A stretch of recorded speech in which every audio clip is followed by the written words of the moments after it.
Villains, bad guys, the enemy. You love them, you hate them, but with the vast variety of evil, degenerate and downright crazed individuals, who is the worst of them all? Today, let's look at the most diabolical villains.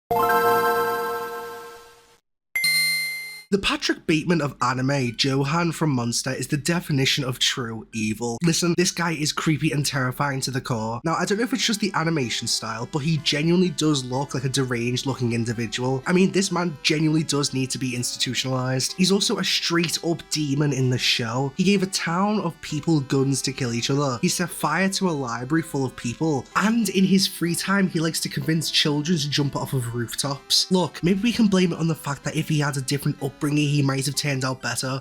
But I mean, tricking kids to game in themselves is diabolical. From Nintendo's most beloved franchises, Bowser or Jack Black himself comes in as one of the OG Italian haters and one of the most diabolical villains. Now listen, this guy was horny. He had games upon games where he was kidnapping poor Princess Peach. Not to mention, have you seen the list of this guy's crimes? We've got war crimes, we've got attempted genocide, we've got attempted universal domination. Unironically, Bowser might stand a chance against Goku. The Borderlands series has fell off over the recent years. However, in its prime, there was no better villain than Handsome Jack himself. Listen, most video games focus on their villains being purely evil. Borderlands does the exact opposite. Having the main villain, Handsome Jack, communicate to the player through the radio, often making them have small talk, threatening the player and more. Griffith from Berserk, don't need to comment on this anymore, let's just move on.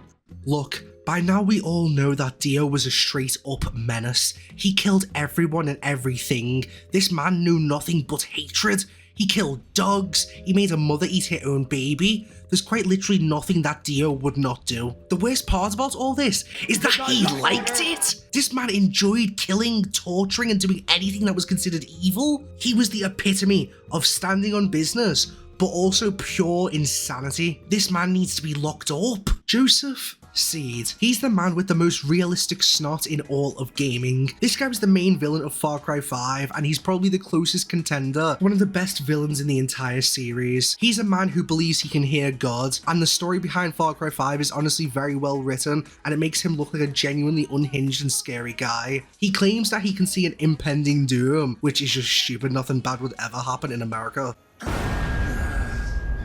Look, these claims aren't exactly wrong. At the end of the story, we do see a reference to Obama during his 2015 presidency.